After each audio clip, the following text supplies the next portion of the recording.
So today we're talking all about Zoom. Can you use Zoom to actually teach mindfulness? Is that even a good idea? What are the pros and cons of using Zoom compared to perhaps in person? That's what we're going to be exploring today. This is the Teach Mindfulness podcast, and my name is Shamash.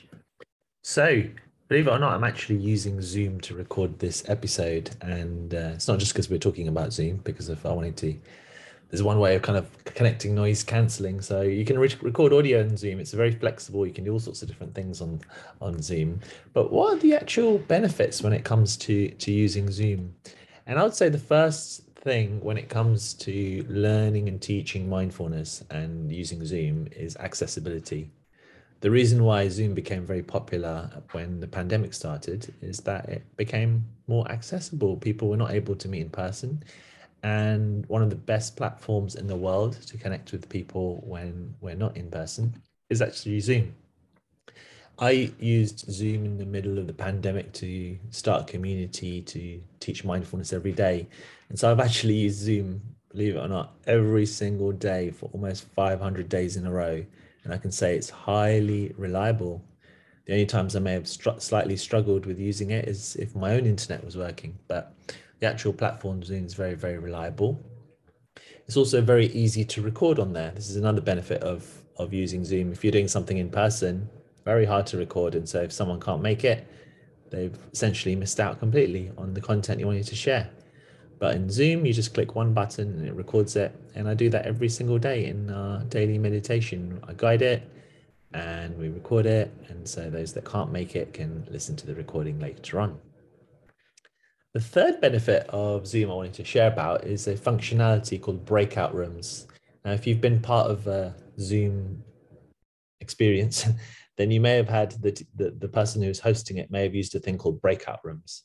And essentially it means, let's say if you have 10 people in your class and you want to break them up into smaller groups, you can do that. You click a button and they randomly get chosen into 3 different groups, or you can set it beforehand. And then those little mini groups can discuss things. They can you can set a question for them to explore, and then you can set a time limit, and then they come back to the bigger group.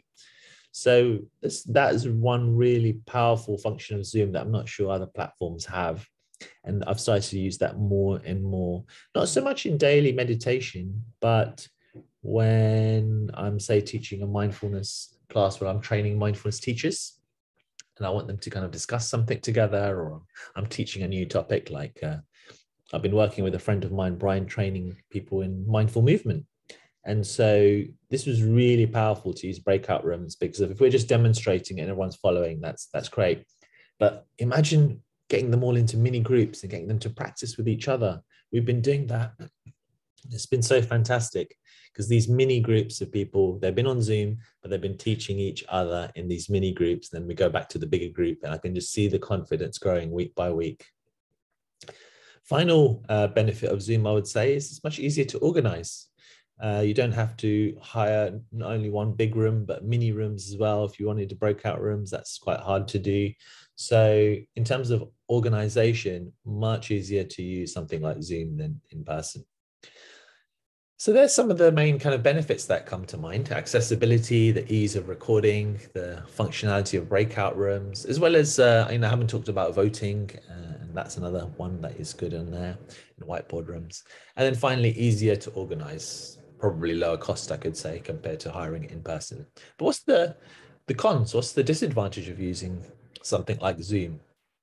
Well, some people struggle with the technology and they struggle to connect, which can be frustrating for them. So that's one thing to look out for. So to overcome that, make sure that you're very patient with them. Maybe you hire someone to help them to get online. So that's a good one.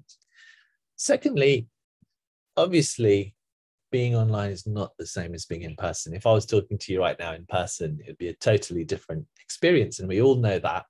And so if there is a possibility of blending the two, maybe some Zoom and maybe in-person meetups when it's possible as well, I think that may be the future, a blended version of the two. So you've got the benefits of online, but you're also tapping into the benefits of meeting in person.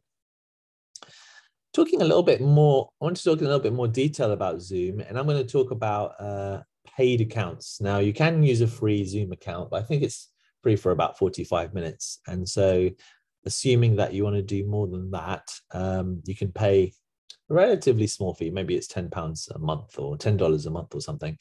And you can start to do longer meetings. The other thing I want to share with you is that there's two types of Zoom experiences. One is called the Zoom meeting, and the other is called the Zoom webinar. When I'm doing a big event, let's say with hundreds of people attending it, I usually use a thing called Zoom webinar. And this is because of then, you don't have lots of little videos of people and people forgetting to unmute them, to mute themselves. And so you start hearing background noises and it becomes distracting. So it's better to use a Zoom webinar where people aren't sharing their video. They're more in listener mode. It's like you're giving a talk or a lecture. You have a series of presentations, and we organize these events with our mindful teachers every few months. It's really fun. The other type, which I would recommend for most mindful teachers when they're teaching mini groups, is Zoom meetings. And this is when people can have their video on or off. They can unmute themselves and share. And you can also do the breakout rooms. You can only do that if it's a Zoom meeting. So if you're setting it up as a mindful teacher and you're doing mini groups rather than a lecture style, then use a Zoom meeting. The other tip is that with our daily mindfulness experience, we've actually had videos off for most people. And I think it makes it easier for people to access it. If people know that their video might be on, then they might be a bit more reluctant to show up. So to keep that barrier really low, make it easy for people to come along. Maybe, if you're doing teaching meditation regularly, you could say, keep your video off, or you can keep your video off if you want, or they could turn their video on at the beginning and have a bit of sharing, and then they can switch it off. So be flexible and kind with people. Let them do what they want to do rather than forcing them too much to do one thing or the other. And so think about that. When you're teaching a class, like a 6-week class, then, video's okay, it's fine. Maybe in your guided meditation, they could turn their video off so they feel more comfortable. So be flexible on that side of things. In terms of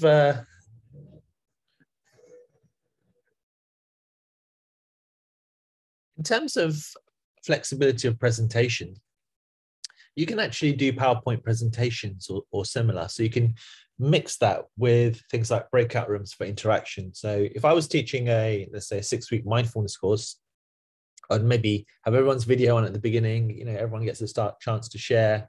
Then if I want to teach something like automatic pilot, I want to make a few specific points, I might use a PowerPoint presentation and people experience that. And then you can turn the PowerPoint presentation off. And then maybe you could do something like breakout rooms where people can share in mini groups, and then you guide a meditation, something like that. So mix things around when you're using Zoom. Don't just do one format, because people get a bit bored if you do that. If you want to learn more about Zoom, attend sessions by others. If you've never been to a Zoom session, then come along to one of our sessions. We have some free sessions as well. Everything from mindful qigong to meditation sessions and other stuff. So go along to other people's sessions, especially those where they're teaching mindfulness on Zoom. And so you can actually learn how other people are doing things, and you can learn some new tips like I have when I've attended other people's classes. But just to wrap things up on this I could go on and on because it's quite technical if you want to go into all the detail. But I would say, it's also very simple. A lot of people have used it, and you can use a simple version of Zoom. You can get started. If you're worried about how it will go, or you're not sure you'll be able to do it, start small. Start with 3 or 4 friends, or even less, even one-to-one.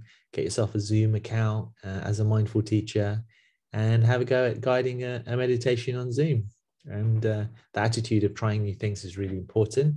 It's good for your well-being, and it will feel like you're trying, kind of pushing your boundaries a little bit and doing something meaningful, because no doubt the reason you're interested in teaching mindfulness is because you think it's important. So have a go, dive in, and the best way to find out if it will be right for you is to actually use it, try it, and see how it goes. And you can always ask me or others if you get stuck or something's not quite working, and you can even get in touch with Zoom if you're having some technical difficulties. And I wish you luck in that. Thanks so much for listening. If you'd like to join our mindful community for teachers, get in touch. It's called Teach Mindfulness Academy. And any other questions, about teaching mindfulness, feel free to let me know, and I'll include the answers in future episodes. Okay, see you in the next one, hopefully.